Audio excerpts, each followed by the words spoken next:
Ben, you were talking about how well Mohammed Kudus did. Yeah, he performed exceptionally well together with, that goal coordinating with Dedayo was a really, really good goal. Yeah, and I think Jordan also performed very well in the second game when he started, putting up 2 assists. That was very brilliant. He really did well. Yes. You know, the thing about the Jordan brothers, Andrea Ayew and Jordan Ayew, Ghana have always been, bashing them and giving them all the, or should I say, some unnecessary pressure. It has not been easy. The pressure they have received is not easy at all. Why is that? Why do we continue to, give them the unnecessary pressure? Even though sometimes they perform exceptionally. Some say the Ayew is on the pitch and claps like a Pentecost elder, etc. Before the game, I even saw a video from Kojo Sheldon saying the Ayew, even though yes, he's a bit he claps on the pitch. Sometimes he encourages them and he does all the dirty work. Yeah, so even though sometimes he doesn't score, he makes a few mistakes, they should give him the support. Yes. So Kojo Sheldon was giving that affirmation. So I would like to ask, what is the problem between Ghanaians and the Jordan brothers? Okay, well, basically, I feel that their father is Abedi Pele. Okay, their father is known to be a very good player, or his name has gone down in the history books of Ghana as a very good player. Okay, and so you don't naturally, in a society or in a cultural setting, once your father or your predecessor or one of your ancestors is well-to-do or is a very good person or person in a certain field, they expect you to automatically take up from that level. You get it? It's like, Ronaldo and Messi have children, and I'm sure by now you've seen some videos of their children playing exceptionally well like their parents. But you can't be perfect like that, or you can't get everything exactly as the original copy. That's why you have something like photocopy. All right. You have something like scanning and all this. They can't play like their father 100%. I mean, definitely there will be places in football, the pitches, the game. Yes. It's all also part. It's true. You have coaches with tactical minds that know how to block key players and make you look like you don't know anything. Yes, times have changed. In Ghana, like we always say, everyone is a coach. Everyone is a coach. You have 11 players on the pitch and about 300 and something, 3,000 coaches sitting behind the TV, coaching them. You get it? Well, that is how it is. No one is perfect. No one can deliver 100%. Even myself, when I play, there are times where I don't play to the level that's expected of me. You've had a chance to share the pitch with me. You know how we coordinate when we are playing with each other. But when we are playing against each other, it's a very tough game because when we are together, we know each other's strength and weakness. So when we are playing against each other, it tends to be a threat. You get it? And I think our last match ended with me, going to the sideline for quite some time. An injury. Yes. Don't worry. After I don't hang the boots. The boots are still up. Oh. Them. Don't worry. We'll be hoping for a I look for a charity match. I need to share the pitch with you again. Yes. Or I look forward to playing ball with you again on the same pitch in the same team. It will be an honor. Of course. That was just by the way. Yes. But then yes, the reason why they bash them a lot is they expect them to perform at the top level like their father did. Basically, that's the issue. So you are saying societal pressure for them to live up to the standard of their parents. Their parents. Oh, I see. All right. Then moving on to our second game, the game against South Korea. Like I said, so I was scrolling on YouTube and I saw Kujo Sheldon's video. He said he texted Muhammad Kudus in person and was like, go sport there, give me.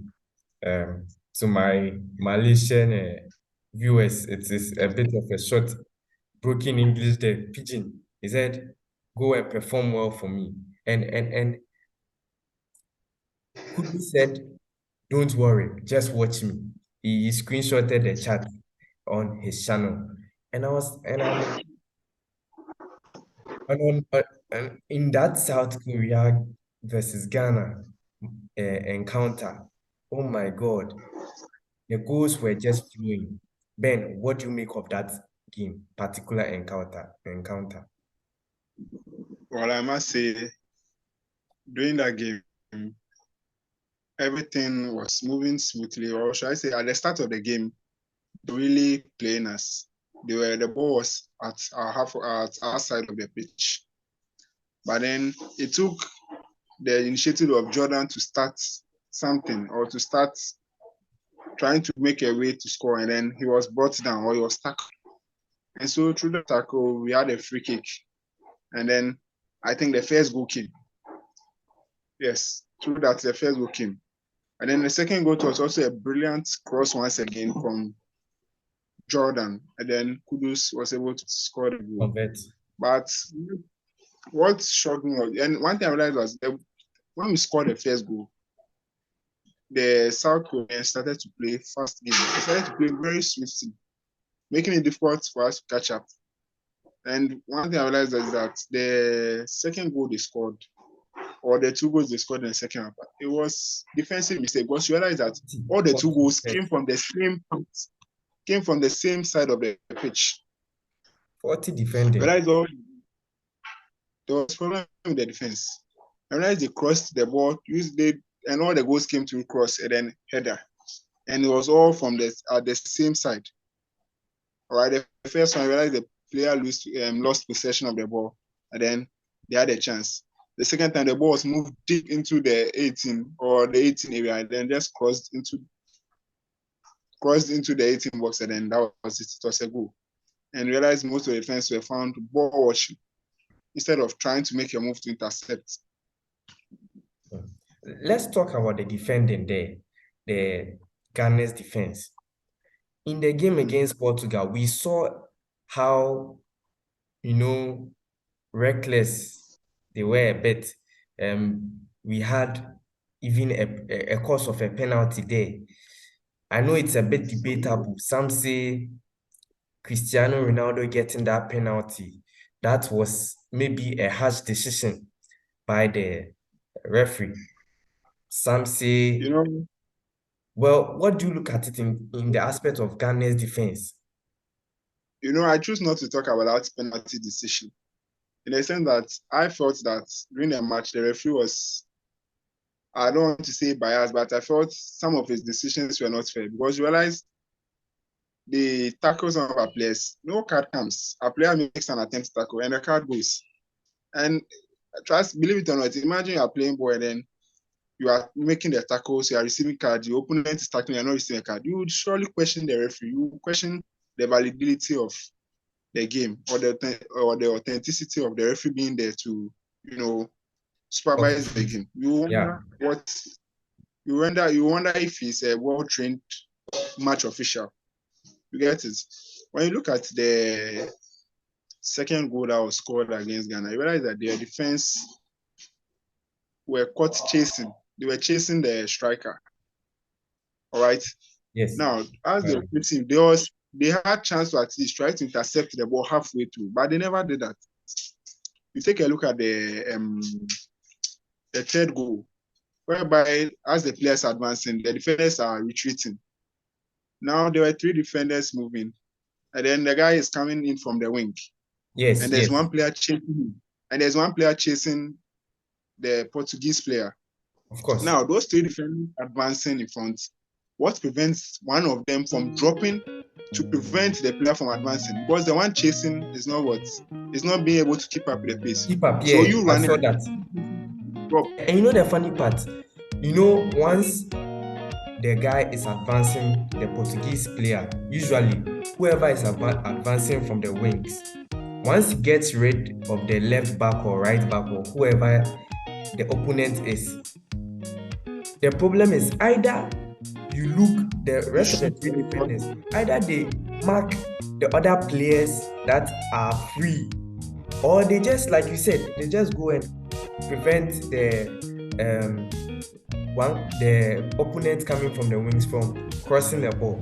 But neither was that. They were just chasing shadows on the pitch, if I may say so. We were just retreating because the player they were even running in front of didn't have the ball. Now, if you have the idea that the ball, and if you have the idea that the winger or whoever it is will cross the ball, at least I believe one person can drop to prevent that from happening. You get it? I believe that one person can drop to prevent that from happening. And But then we didn't. like you said, there was also one part where there was a cross. Ronaldo had a header. Lucky enough, it didn't, hit enter the net. It wasn't a goal. I don't know if you remember, Williams was in front of him and he jumped that high. There was videos moving around. The problem is the crossing. The crossing. It's so far most of the goals that we've seen. It's the crossing. Suarez also in the Uruguay game gave Williams, should I say in our local terms, a sulia. He passed the Yes. ball, and nutmeg he gave him a nutmeg. Yeah, he gave So, him an answer. yeah, the wings. Oh, it's also another Well, thing. the problem is with aerial balls. Aerial balls. I think that's the problem. Because you realize that about 90% of the balls are crossed from the wings or from wherever it is. They manage to get a better part of us in terms of aerial ball. And that's where the problem is. If you are not good at the aerial level, trust me, that is what South Korea used to their advantage. Because first goal scored they used the aerial method, they scored. Second goal, they scored. So trust me, that 10 minutes, if they had got another chance at that, I believe they would have scored. Wow, they never give up. Equalizing Yes. to two. Equalizing to two. I think they were resilient. Yes. They were They never resilient. give up. It was They just went unfortunate. back, they went back half time. They went to do their homework in the locker room or in the dressing room, came out, and then positive results showed. It Trust me, was, they really did well. yeah, it was just unfortunate that they Mohamed Kudus punished them with the last goal, but well, good game. But the sad thing was, Ghanaians taking pictures with Son Heung-min whilst he was crying. Come on, I mean, that was just They trolled him, and now he's gone. And where are we? We are coming home, or we are home. of course, of course. Going to the match to seek revenge will not help. But if you play a calm game, yes, when you win, you can now come and say, okay, I wanted to take revenge on you, and I have done it. You get it. But then using that as your main motive to go and play, trust me, it will cost a whole lot, and it cost us. It really cost us. Honestly, that game, Get a single goal. I think last yes, time, if I'm right, okay, ended in penalties. Okay, ended in penalties. Yeah. we should have won. We played perfect. Yes. It was just the penalty missed by Asamoah Gyan. Which will lead to Interestingly, my next conversation though. But I had them. Okay, I'm listening. which will lead me to the conversation on the penalties. But the point is that game, the only thing they needed to do was to draw because they had 3 points. So at Yes. least the only thing they had to do was to draw. In my opinion, I was expecting them to go in there and draw. But I was there and I looked at the scoreline, it was 1-0. I was like, really? Then not long, we had there was another two. And I knew the game was almost over. over. Unfortunately for me, Well, it I believe we had a chance to, you know, come back. I believe we had a chance to, should I say, exact our revenge that we wanted to have. In a sense, we got a penalty as early as I think 20th minute, where the guy stepped up and then couldn't make it from the spot kick. Well, to me, that penalty, I felt either Jordan should have taken it or Inaki Williams. In the sense that Inaki Williams didn't record a single goal. Okay. So giving him the penalty to play, he will want to score, or he will make sure he scores so that at least it will boost his confidence, or at least it will make people believe him. Because he did well. If you talk about attacking, making the runs and everything, he really did well. But he was just unfortunate not to get a goal. But I believe if he had got that chance, he would have made it from the spot kick. And I also believe that if he had scored that penalty, at least it will send a message to the Uruguay team that we are not the same Ghanaian team they beat some 4 or 8 years ago. You get it? Yes. But what's happened? We lost. So once we lost that penalty, automatically, look, the last time we lost the penalty. I mean, last time we lost, it was that penalty we lost that sent us into the penalty kicks and we lost. And then Yes. now you have a penalty going to, liberate yourself and you lost. Automatically, what will be in their mind? We have the upper advantage. And that was it. Now Get let's it? talk about Ghana's penalty woes. Ghana's penalty woes. Why is it that Ghana always fall short on penalties? We've seen that in South Africa 2010 against this same Uruguay team. We've seen that in the AFCON, African Cup of Nations. For example, in the year AFCON 2015 against Ivory Coast, we saw that we lost on penalties, even though it was the longest penalties ever, recorded. They said it took quite a long time, but we lost again. We've seen that here. What is the issue with the penalties? Why do we keep on missing chances when it comes to the penalty sessions? Do we only train for the 90 minutes? What about the extra time? What about the penalties? What goes on? Well, I believe as a player, taking penalty or penalty kick is not one easy thing to do. All right. To take a penalty kick, you need to have a lot of confidence because look, you're going to kick that ball, everyone is looking at you. Okay. Imagine you've played 4 penalties, everyone has scored. Now it is you who has to, raise the team up. Everyone is looking at you, there's pressure on you. In your mind, you tell yourself, can I do it? What about if you catch the ball? There's a whole lot running into their mind. So to be able to, play penalty and play very well, it involves a lot of critical thinking. All right. You must be mentally sound. Not mentally sound as in, they are not normal or something. But Yes, then to be it calm. involves a whole lot. Myself personally, if I'm playing a match and get to the penalty kick, I just tell the team instantly that I'm not going to take that penalty kick. Yes, I feel I don't have that confidence now to step up and make that happen.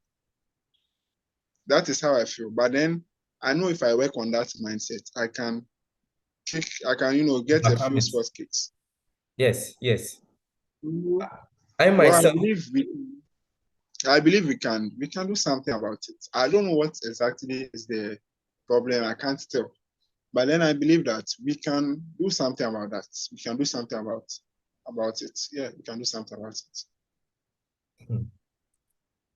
the issue with penalties, I feel as the Black Star team, we've not done our homework on the penalties. In the English Premier League, the keepers always do their homework on the penalties. For example, on the strikers, they do their homework on that.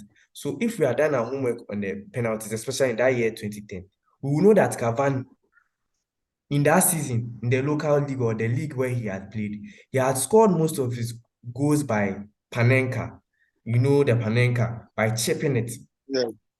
straight Yes. into the net. So most keepers dive, but he chips it straight, and you don't know. But you see, one thing I feel is we prepare for the 90 minutes, we don't prepare for the penalties. And the thing is, we don't prepare for the penalties. If we don't prepare, we should train them how to play penalties on tiring legs. Because after 90 minutes, trust me, your legs are very tired. And you taking the ball, like you said, it's not an easy thing. It's a 50-50 chance. So with the penalties, extensive work has to be done there. Ben, let us know what are your picks for the semifinals? Who do you think is going to qualify? You mean quarterfinals or The semifinal, quarter or top semis, four? top four. Okay, well, top four. I hope to see Portugal feature. I hope to see Argentina feature, and the like of the Netherlands and I think Croatia. Croatia. Wow, I see. Okay. For me, Who knows? Maybe Morocco. Who knows? Morocco. Okay. yeah. Now, for me, top four semifinals. Like you said, with the likes of Portugal and Argentina straight, and I'll be seeing France, and the last one, very difficult, either England or Spain, one of them. So okay, so let's see Spain. Spain. Yes. That's my top four.